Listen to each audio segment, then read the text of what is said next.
Okay, let's go to the East. This one is probably the hardest region, in my opinion. Yeah. It's either this or the West. Purdue is going to get to take on Texas Southern or Fairleigh Dickinson. Purdue, led by Zach Edey, the National Player of the Year in college basketball this season. I don't know that we really need to break down a ton here with Fairleigh Dickinson and Texas Southern. This is just going to be Purdue, and I'll at least give you the line on this. I don't have a line because there's it's a first four matchup. Okay, so Memphis against Florida Atlantic is fascinating. I think Florida Atlantic got done dirty here with this seeding. And of course they did. Like, they always do these mid-majors dirty. But like, what are we doing here? What are we doing here having Florida Atlantic as a 9 seed? I have to pick Memphis here. Memphis is one of the hottest teams in the country. But like, man, I feel terrible for this Florida Atlantic team. What makes Florida Atlantic such a good team in your opinion?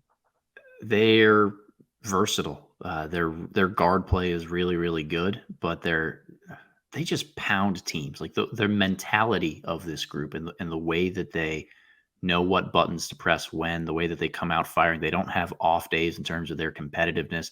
They steamrolled through a bunch of teams in Conference USA.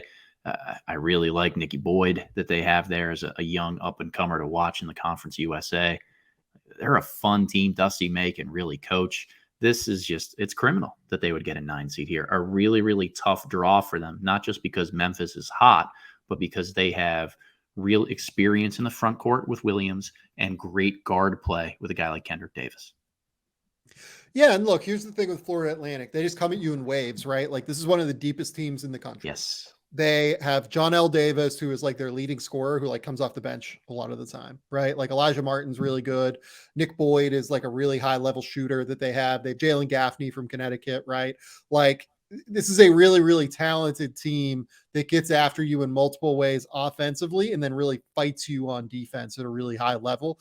The thing that I think is probably the biggest mismatch here on paper, at least, is Florida Atlantic's a terrific rebounding team. Memphis is not a very good defensive rebounding team, particularly.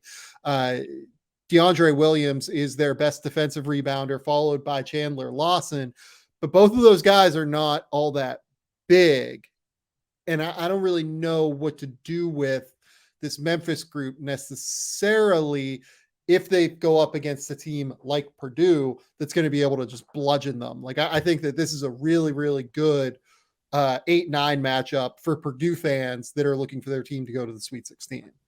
Yeah, so for me, I keep coming back to this with Purdue, and we've seen it through the Big Ten tournament at the end today with Penn State, and then on Friday in their game against Rutgers.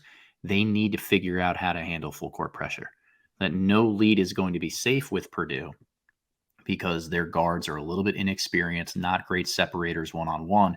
If you can speed them up and pressure them, turn it into more of a full court game than a half court one, you might have a chance. If it's a half court game, Zach Edey and the Boilermakers in their pristinely spaced, incredibly deep playbook on offense, he's going to wear you down. Like, there's no way you can keep him off the offensive glass for a full 40 minutes if it's a half court game.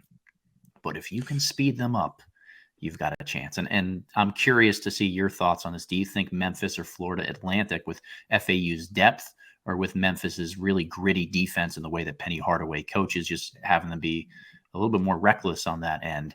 Do you think that could cause Purdue some problems?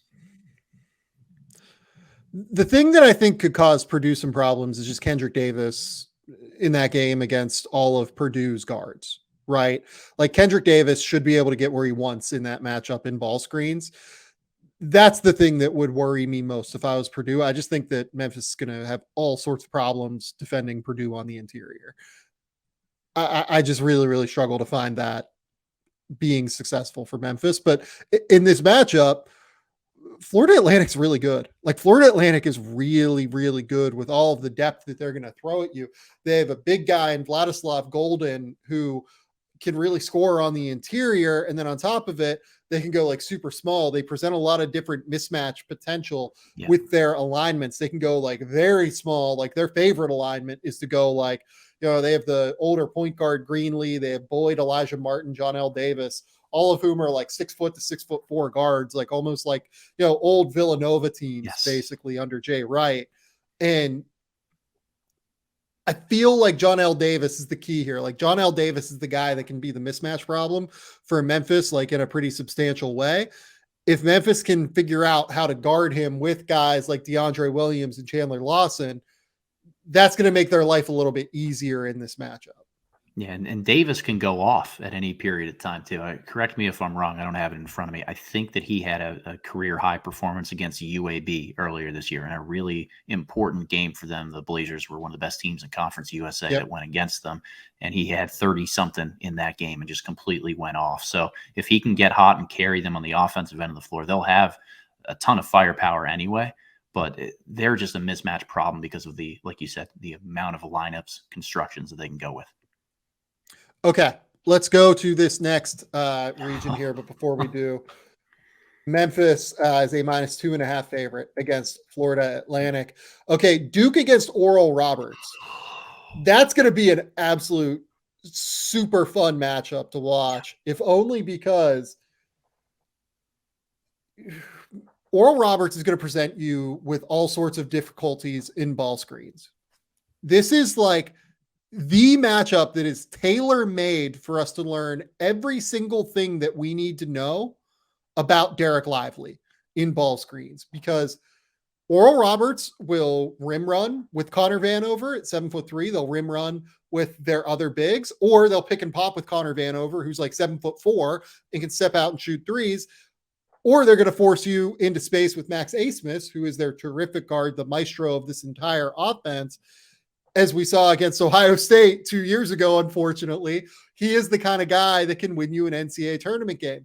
This offense is like full throttle, everything that they could be right now. This offense is running on all cylinders. Duke is absolutely the kind of team that should be able to guard this. But this is a tough matchup for anybody. Oral Roberts is a tough matchup for literally everybody. It's a weird game in so many different ways because Duke is huge and Oral Roberts has one big guy and they space the floor really well, and Asmus can kind of do whatever he wants with the ball in his hands and is dangerous and consistent. Lively's going to get stretched out. I think that Oral Roberts is going to try to pick and pop him a little bit more and take him away from the basket. I think the way to beat Oral Roberts is to try to attack Vanover and stretch him out a little bit more on the perimeter. And I worry that Duke playing three bigs is going to give him so many different opportunities to sag off and play near the paint and try to protect himself and keep him on the floor. That Lively doesn't stretch the floor reliably, and then they've got other guys who are either non-shooters. They're figuring it out offensively. They've been much better over the last month or so. But in one game, when you're relying on just everybody to step up and make shots, like I think that Duke or any team that plays Oral Roberts should try to play Vanover off the floor a little bit defensively. And Duke is not tailor-made to be able to do that. It's fascinating. So I agree with you on that. What I will say, though, is I went through and I watched Derek Lively a lot this weekend because I wrote his draft guide profile. Oh. And the thing that really impressed me about Lively is that Duke has a lot of different defensive coverages that they're very comfortable with them, like using him within, right? They will play flat at the level. They will hard hedge with him. They will drop him at times. They won't drop him in this game, I would imagine. But they feel very comfortable playing him in a lot of different alignments. The bigger thing for Oral Roberts here is I have no idea how they stop Kyle Filipowski. I have absolutely no idea how they stop Kyle Filipowski in this game. Yeah, and he's been really good lately, like awesome in the ACC championship game against Virginia. I think he had something to prove after being shut out in the first matchup with the Cavaliers. He's going to have to put this team on the back just to get them through cleanly in that first round matchup. And if they can do that, I really actually like this pathway forward for the Blue Devils. Yeah, and even a guy like Dariq Whitehead, if he gets hot from three, which he's been shooting, the lights out, it feels like every single time on the court, played really well against Miami in their ACC semifinal game. That's a real problem for Oral Roberts, because you're talking about a team that's going to have to guard him with someone who's like 6'4" in all likelihood. Mark Mitchell is another guy that could be a real matchup problem for Oral Roberts in this game as well. They're just going to be able to play big. The other guy that's going to be critical here is Tyrese Proctor. He's going to have a significant size advantage on whoever he is guarded by. It wouldn't surprise me even if they went small at times, like with Filipowski at the 5, and then just tried to kind of like invert the offense a little bit, where you try and post Tyrese Proctor a little bit at times. I don't know. That could be an intriguing one to me as well. And we've lost Spins here while we're live. I'm sure he'll be back momentarily. Derek has also been a little bit better on defense. This Duke team in general has been much, much better on the defensive side of the court in recent weeks, with Derek Lively becoming as impressive as he has been. So I'm just going to be very interested to see what happens throughout the course of this matchup here, because I think this is one of the most exciting matchups of the first round. Duke here, for people who want to know, -7.5 point favorites against Oral Roberts. Let's move on to Tennessee against Louisville. I think this is also going to be another popular upset pick as a 13 versus 4 matchup. Louisiana is very good offensively, very bad defensively. Tennessee is very bad offensively and very good defensively, especially now with Zakai Ziegler out. Yeah. They have struggled quite a bit to generate super high level offense in the way that you would hope. Also, I will say their defense has been just a little bit worse recently with Ziegler out. I mean, this is a group that was one of the best defensive teams throughout the country during the season. Ziegler, I think, was wrongly nominated for Defensive Player of the Year in the country. I think he is not their best defensive player even. I think Julian Phillips is their best defensive player. But I do think he is critical at the point of attack for them in a pretty real way. And Louisiana, the key for them is going to be Jordan Brown, the former Arizona transfer, former 5-star recruit, has become one of the best players at the mid-major level in college basketball. But Tennessee has Uros Plavsic, who is just going to annoy the ever-loving shit out of him. Yeah. And that's just not like that's not a great matchup, I don't think. No, he's a mountain of a man down there. Like I keep talking about teams I don't necessarily trust. Like Tennessee is one of them. They lost the head of their snake with Ziegler being out for the year. I love Santiago Vescovi, but I think that he needs somebody to deliver him the ball in a lot of ways. Tennessee's offense can really stall out at times when they don't have Ziegler on the floor, and that worries me. I think that the Ragin' Cajuns can definitely outscore some teams in the way that they like to push tempo. They spread it really well around Jordan Brown, and he can dominate one-on-one on the interior because teams are afraid to double team him. He's not going to have an advantage down low in one-on-one situations against the Volunteers. So another tactical chess match that we'll see how it unfolds. Initially really liked Louisiana as a sleeper upset pick, but don't know if I love the matchup with Tennessee just with how well they can guard the blocks one-on-one. Don't trust either team. Yeah, I agree. I think this is actually a tough matchup for Louisiana, and I think a pretty good matchup for Tennessee, if I'm being honest. I think Tennessee wins this game. Yeah. I just do. And they defend the three-point line really well, which is something that Louisiana is going to rely on to have success. So if Tennessee can just be their normal self on that end, they'll be fine. Yeah, it's one of those things where typically we think of Louisiana as like the super high level like 3-point shooting team, because under Bob Marlin, like in the past, they have been, and they shoot it well from 3, but like this is not a team that shoots a lot of threes. And I feel like Tennessee is going to be able to completely like shut them off. You know what I mean? Yeah. It's going to be really, really tough, I think, for Louisiana in this game. Okay. The next one is the matchup that I think a lot of people are waiting for. It is Kentucky against Providence. And in my excitement, I've forgotten to tell you what the line is in that Tennessee matchup. -10.5 for Tennessee. Honestly, I think that's about right. Kentucky in this matchup is -3.5 against Providence. And I think this is just super fun. We're going to get Bryce Hopkins against Kentucky. Obviously, Bryce Hopkins, first team All Big East player this year, who actually transferred away from Kentucky last season after not playing a whole lot. This Providence team has not been very good coming down the stretch. They've lost 4 of their last 5.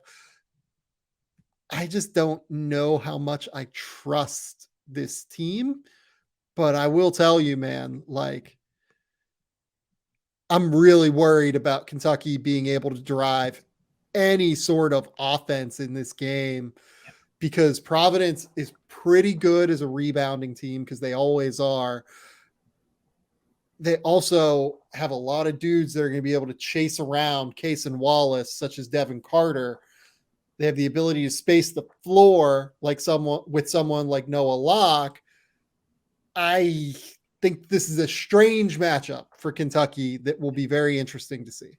Yeah, and Jared Bynum, another smaller body out there who can really chase guys around and put pressure on as well. I love Ed Cooley from a defensive tactician standpoint. He's really good at identifying where he wants to pinpoint mismatches and what he wants to do to try to disrupt his opponents. He's always done that, and he's won a ton of games in the NCAA tournament in the first round by doing so and being well prepared for that first round matchup. This is another one of those where their perimeter pressure, the guards, and the way that they can move can really stall out this 2004 Kentucky motion offense where it gets dribbled in place atop the key while they down screen and flare screen for each other, trying to get low post position for Oscar Tshiebwe before they throw it into the black hole that he is down there and not really generate easy looks for themselves as a team.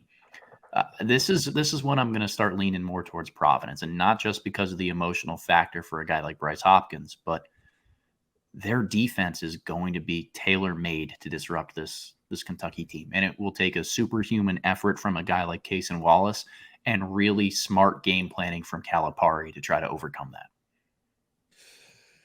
Yeah, I agree in general. The thing that Kentucky has really struggled with throughout the season defensively is a lot of ball screens, right?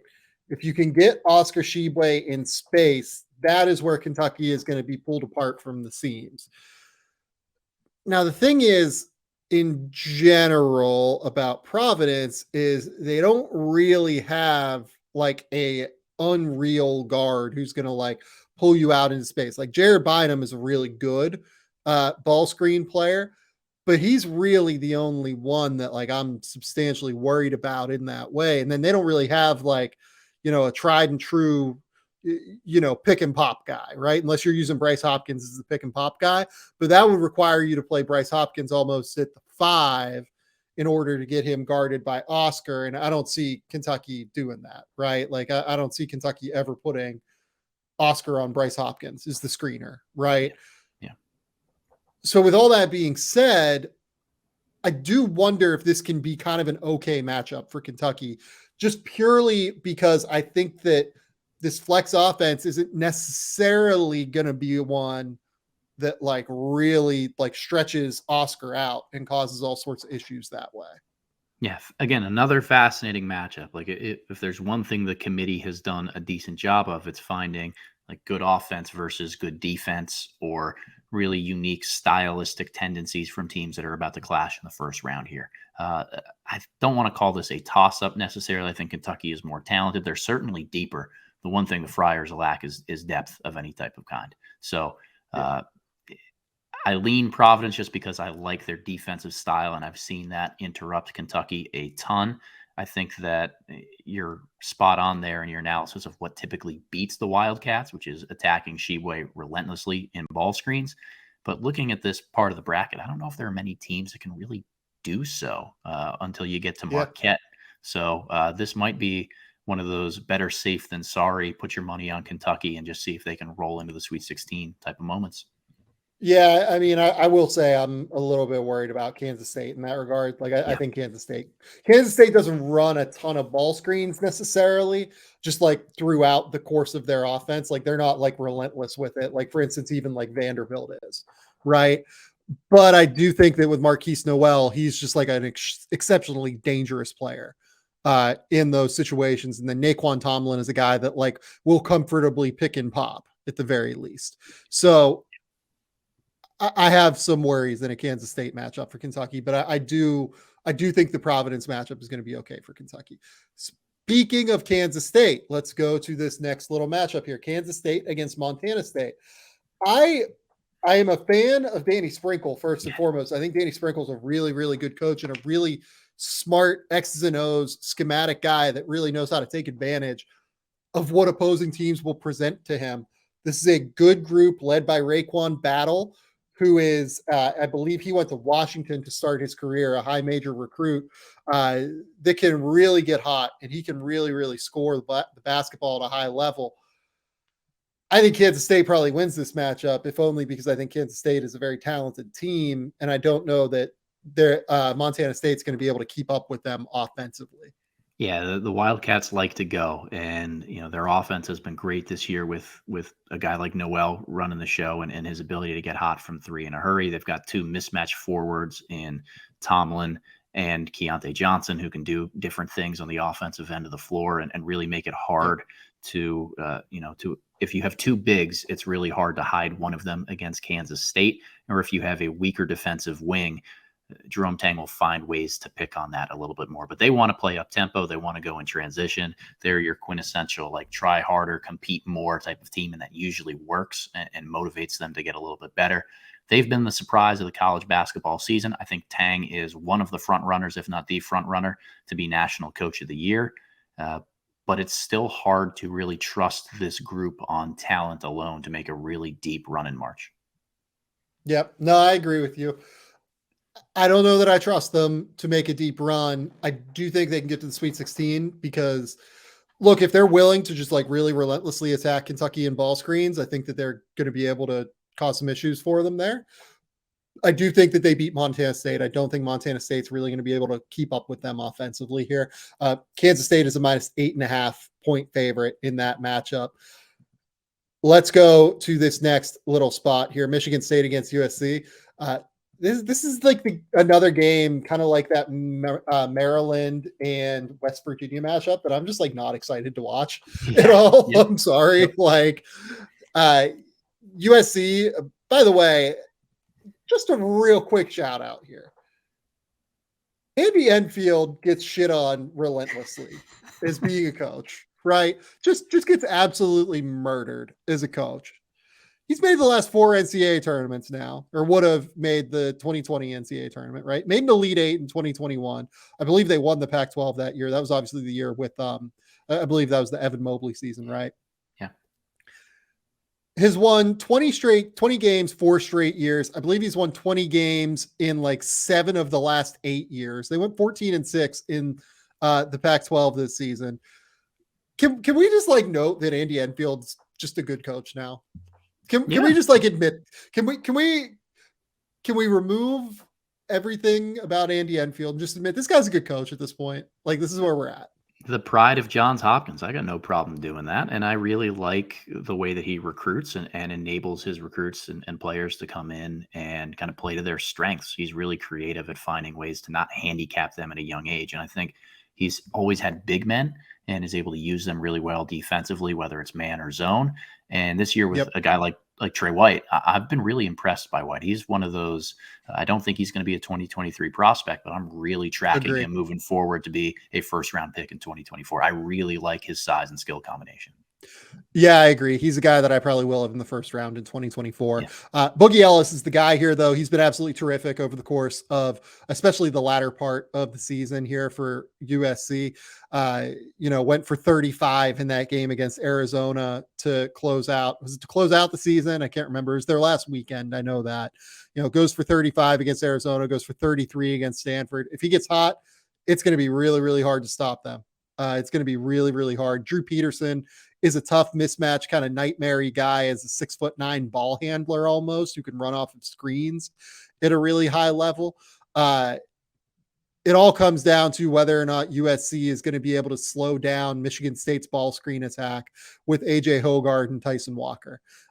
If they can do that, I think that USC has a good chance to win. If Michigan State just kind of eats them up in ball screens, I think that Michigan State wins. That's really what this comes down to. It's kind of simple to me. Yeah, and I think the Spartans go as AJ Hoggard goes. Like you saw in the Big Ten tournament, he was really poor. I forget who they played in the last game where they got eliminated, but he was really poor at the start and then turned it up in the second half and really gave them Who did they play? Who did The they team play, that Sam? nobody wanted to play, the team that nobody wanted to make the NCAA tournament this year, got really lucky that the Ohio State Buckeyes did not make the NCAA tournament this year. They were absolutely going to run every single team in this tournament. It's just that unfortunately they ran into Purdue, and Purdue's a buzzsaw. Like it's fine. It's fine. Yeah. Things happen Yeah. here. And Okay. look, I'm not a huge fan of Michigan State in this tournament, man. Like I don't think that they have one thing that they do incredibly well. Their guards are good and they can attack in ball screens, but this is not your typical Tom Izzo team that's super gritty and disciplined and you just fall in love with. I do think that they have I think they are more likely to beat USC than USC is to beat them, but I think this is a very tight matchup. And I don't think either of these teams beat Marquette is the 2 seed in this region. For what it's worth, Michigan State is a -1.5 favorite against USC. Another matchup I'm not really all that excited about watching. Marquette is an 11.5 point favorite against Vermont. Marquette is one of my favorite teams in this tournament. Marquette is an exceptionally difficult team to match up with, especially now that they are defending. You mentioned that you would have Jerome Tang as one of the finalists for Coach of the Year. Shaka Smart will be my pick for National Coach of the Year this season. The scheme he's developed in ball screens around Tyler Kolek and also Iguodaro has really unlocked them to become one of the great offensive teams within college basketball this season. And you look at the way they defend now. You look at, Omax Prosper, David Joplin, Stevie Mitchell. They have guys that really run around and compete on that end defensively at such a high level. I think Marquette is a very, very, very dangerous team, as we will get to whenever I talk about my picks throughout this region here. Your dream as a coach is to have a team that competes their asses off and kind of takes the identity and the personality of their coaching staff. And this Marquette team has bought into being a Shaka Smart type of team really quickly, where they defend their asses off and are constantly applying pressure. They're the most mentally intense team that you can find for someone with this much talent. And having guys like Kolek and Iguodaro, who are maestros as passers, allow the ball to move really freely. I want to give a quick shout out Nevada Smith, who was a former G League coach, now an assistant there with Marquette, helped design some of that offense, be very principle based. They move the ball incredibly well. They spread the floor well, and they keep things very simple, but everybody knows what to do as soon as they catch it, which means as soon as they can create a mismatch and a scramble, they're going to get a high quality look, and then they're going to continue to scratch and claw for offensive rebounds. They're going to apply pressures on teams in the full court smartly. They're going to really get into the right pressure points on the defensive end of the floor. They're competitive as all hell, and they really want this. I'm a big, big, big believer in this Marquette team. I like the way that the path is set up for them, but quite honestly, Sam, I don't think it mattered. I would have gone with Marquette to be an Elite Eight team no matter what. I think that's basically right for me too. So let's make picks in this region. Purdue or the winner of Texas Southern and Fairleigh Dickinson. Purdue. Okay, you're just gonna laugh. Okay, Purdue. Memphis against Florida Atlantic. Flip a coin. I'll go Memphis. I am also going to go Memphis, unfortunately. Duke against Oral Roberts. I'll go with Duke on talent. I'm going to go Duke there as well. Tennessee against Louisiana. Yeah, I'll go Tennessee. I don't love the matchup. I'm also going to go Tennessee. Kentucky against Providence. Providence. I'm doing it. I'm going Kentucky there. Kansas State against Montana State. K-State. Michigan State against USC. Flip of a coin. I'll go Michigan State. I will also go Michigan State there. Marquette against Vermont. Marquette. Purdue against Memphis. Purdue. Purdue for me as well. Duke against Tennessee. Duke. Duke for me as well. Providence against Kansas State for you? I'm going to go Providence here. Okay. I am going Kentucky against Kansas State, and I'm going to say Kentucky beats Kansas State. The thing that worries me most about Kentucky is Casey Wallace's health. Yeah. There's a very good chance I change that if we get more information saying Casey Wallace is not healthy. At the very least, like not going to be even like 80% going into that little pocket of games. All right. Okay, Michigan State against Marquette. I'm laying them out. Marquette against Michigan State. Marquette. Okay. Duke against Purdue. I'm going to go Duke. This is a fun one. That's a fun one. I'm going Duke. I'm also going Duke there. I think Duke is a real size-based mismatch for Purdue. So we have Duke in the Elite Eight, both of us. Okay. I have Kentucky. You have Providence against Marquette. I have Marquette. Okay. I also have Marquette, and then Duke against Marquette for both of us. I have Marquette. I also have Marquette.